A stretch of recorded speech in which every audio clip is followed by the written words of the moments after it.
You know, from 1973 to about 1978, those 5 year period, Ali was not taking a break. He regained the championship, had time to fight Frazier twice.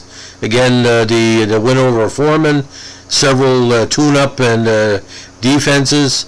Got involved in the cartoon series, got involved in different company promotions, and also had time to film a movie of his life starring Guess Who himself.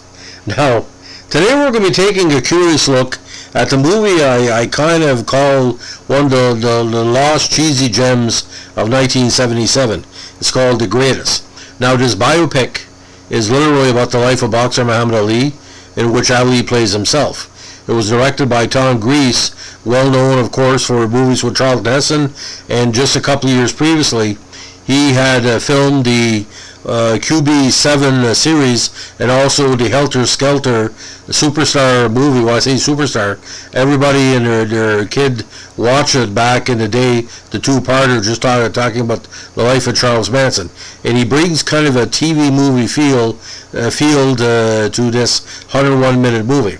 Now, the film follows Ali's life from the 1960 Summer Olympics to his regaining the crown from George Foreman in their famous Rumble in the Jungle fight in 1974, Ali Boumbaye.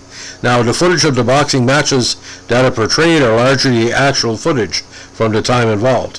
Now, the film is based on the book The Greatest My Own Story, which you can barely get in back copies now, written by Ali and Richard Durham, and edited by, of all people, Toni Morrison.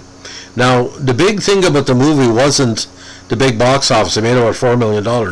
But the key song, called The Greatest Love of All, which introduces the movie, was written for this film by Michael Masser and Linda Creed. Now, if that sounds very familiar, yes, it's the same Billboard Hot 100 #1 that Whitney Houston had covered during the early part of her career. Now, the great George Benson sang it for the movie, and if I'm not mistaken, it got quite a bit of recognition and airtime on various radio stations across North America and the world. Now, the cast of this movie was kind of interesting and kind of strange at the same time. Of course, Ali plays himself. Ernest Borgnine, of all people, played Angelo Dundee. John Marley plays Dr. Ferdy Pacheco, which doesn't make any sense. They look nothing alike. Lloyd Haynes played Shabir Haber Mohammed. Robert Duvall as Bill McDonald. Ben Johnson as Hollis. James Earl Jones as Malcolm X. Dina Merrill in a showy performance as a critical reporter. Roger E. Mosley plays Sonny Liston, which I think he played him once or twice after that too. Paul Winfield as Mr. Eskridge, Ali's lawyer. Annabeth Chase played Glenda Boyd Ali. Drew Bundini Brown played himself. And Raham Ali, Howard Bingham, Harold Conrad, Don Dunphy, Lloyd Wells, Pat Patterson, and Gene Kilroy appeared themselves. Now, there's numerous uncredited roles in the film, including some major characters, such as Ruby Sanderson, his girlfriend, Belinda Board, who became his wife, and Herbert Muhammad, son of Elijah Muhammad, who was Ali's manager at one point.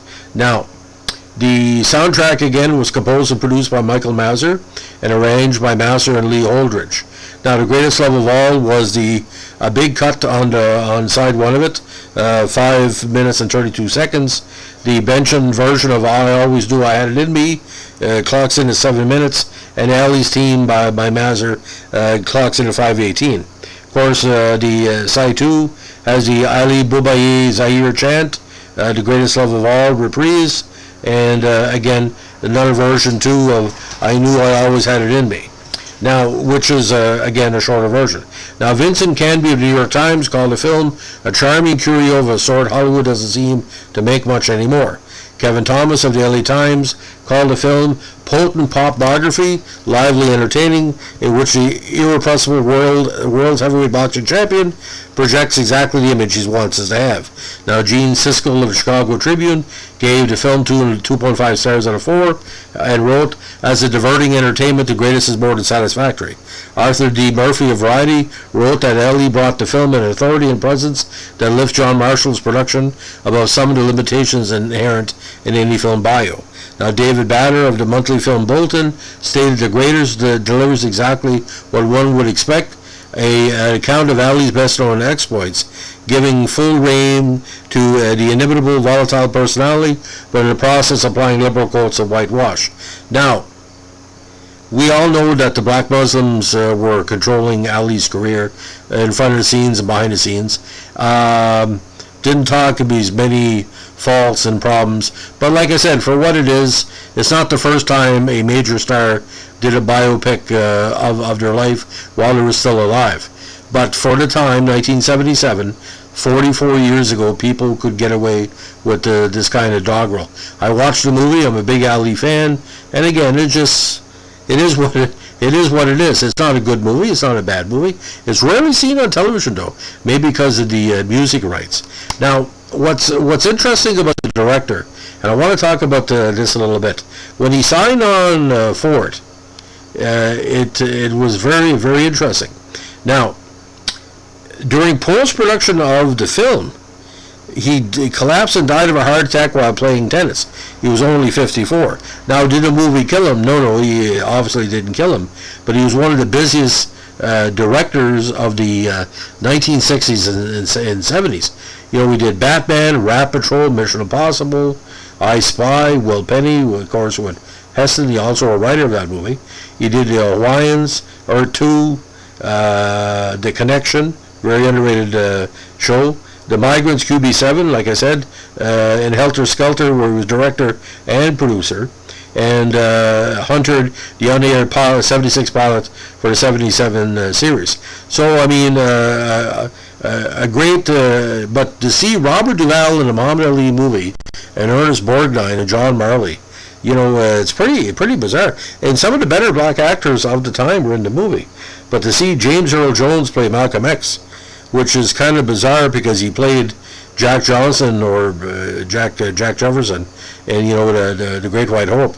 But you know it's of its time. But I think it's public domain in certain countries now. I don't know if Tubi had it or going to put it on again, but you have a chance, watch it because the archival fight footage it's just tremendous. So, ladies and gentlemen, that's my great story on the movie The Greatest. If you've seen the movie and you liked it, let me know. If you've seen the movie and didn't like it, let me know. And this is a crossover screenshots with Sports File, which I've done in the past. And I saw the movie, and again, 2.5 stars out of 4 at the maximum. But to see, again, Duvall, James Earl Jones, Winfield, Borgnine, John Marley in one movie, my God, a lot of good Academy Award nominated and winning actors. A great cast, but like I said, it's a whitewash. But like I said, he was controlling it. So anyway, have a good day. Bye.